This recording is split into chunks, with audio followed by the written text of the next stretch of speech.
All right, one more killer cacti here. I had a lot of leakage on this, so I had to pry this off of the turntable I have over there.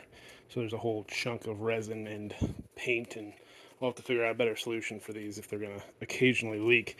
Of course, now I'm going to have to stop this video to pry this apart, because, like, literally, I can't get it apart, guys. So hold on here while I finagle this thing. Hey y'all, it's a couple days later.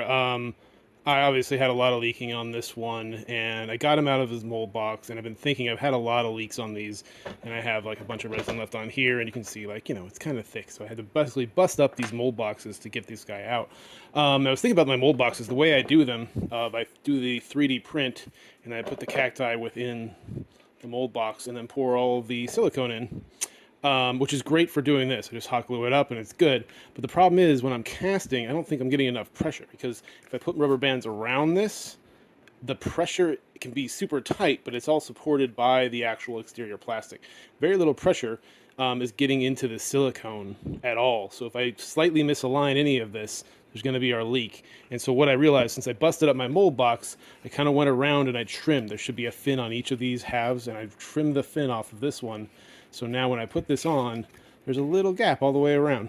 So now when I put these rubber bands around it, I can just get a little squeeze.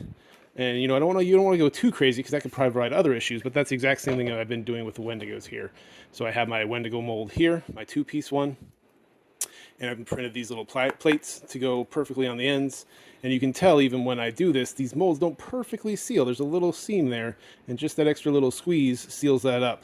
And so getting the extra squeeze with those rubber bands keeps these from leaking. And if I'm not, a little lackadaisical, especially on the top or the bottom, whichever one you want to think of it, is too loose, I have issues. So I think this is going to help. I'll get a bunch of rubber bands on this, and I'll do some more of these, and hopefully I'll have a little bit better luck. So anyway, this was the cacti we pulled from him. Not terrible, a little darker than I would have liked, but the problem I also realized, again, we're getting into the nitty gritty here, this is the kind of one I really liked, more green. But when I cast this, the resin was warm, and when I dumped all the resin out through the bottom, I guess it's the other way. Anyway, a lot more came out when I put this resin in the fridge. The rest of the resin's going to be more viscous, so less is going to flow out. So summertime issues, I guess. But we're going to test again. We're going to see. Maybe I'll turn this upside down, let more flow out, see how it goes. But it's worth another test. So I'll either sand this off, or it'll just kind of be a B grade sort of a situation. So anyway, thanks y'all. Thanks for listening to my ramblings. Bye.